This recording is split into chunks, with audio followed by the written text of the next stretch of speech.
ଆଜି ଗୋଟେ ଅର୍ଡ଼ର ଆସିଥିଲା ଜୋମାଟୋରୁ। ତ ଏଠି ତ ମୁଁ ଆଉ ଗୋଟେ କ୍ଲିପ୍ ଆଡ଼୍ କରିଦେଇଛି। ସେଇ କ୍ଲିପ୍‌ଟା ଆଡ଼୍ କରିନି। କାହିଁକିନା ବହୁତ ତରତରରେ ଥିଲି ଆଉ ସେ ଅର୍ଡ଼ରଟାକୁ ମୁଁ ସୁଟ୍ କରିପାରିନଥିଲି। ରାତି 10ଟା ପାଖାପାଖି ଅର୍ଡ଼ରଟା ଆସିଥିଲା ଆଉ କଷ୍ଟମର ପୁଣି ଫୋନ୍ କରିକି କହିଲେ ଟିକେ ଜଲ୍ଦି ଅର୍ଡ଼ରଟା କରିଦିଅନ୍ତୁ। ମୁଁ କହିଲି ଠିକ୍ ଅଛି। ଆଉ ଅର୍ଡ଼ରଟା ମୁଁ କମ୍ପ୍ଲିଟ୍ କରିକି ଦେଲି। ପାଖାପାଖି ମୋତେ 20 ମିନିଟ୍ ଲାଗିଗଲା ଅର୍ଡ଼ରଟା କରିବା ପାଇଁ। ଅର୍ଡ଼ର ଡେଲିଭରି ହୋଇସାରିବା ପରେ କଷ୍ଟମରଙ୍କର ଫୋନ୍ ଆସିଲା। ଆଉ ସେ ମୋତେ କହିଲେ, "ମ୍ୟାଡ଼ାମ୍ ମୁଁ କ'ଣ ଅର୍ଡ଼ର କରିଥିଲି ଆଉ ଆପଣ କ'ଣ ଡେଲିଭର କରାଇଛନ୍ତି?" ମୁଁ କହିଲି, "ଯାହା ବି ଆପଣଙ୍କର ଅର୍ଡ଼ର ଥିଲା ମୁଁ ତ ସମାନ ଜିନିଷ ଡେଲିଭର କରାଇଛି।"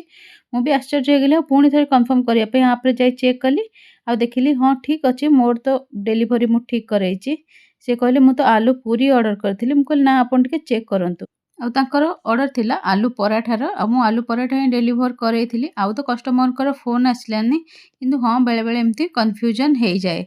ତ ଭୁଲଟା କାହାର ତ ମୁଁ ଜାଣିପାରୁନି। ପ୍ରଥମ ଥର ପାଇଁ ଆପଣମାନେ ମୋର ଭିଡ଼ିଓ ଦେଖୁଥିଲେ। ମୁଁ ଦୀପ୍ତି। ମୁଁ ନୋଏଡା ଏକ୍ସଟେନସନରେ ଚଲାଉଛି ନିଜର କ୍ଲାଉଡ୍ କିଚେନ୍।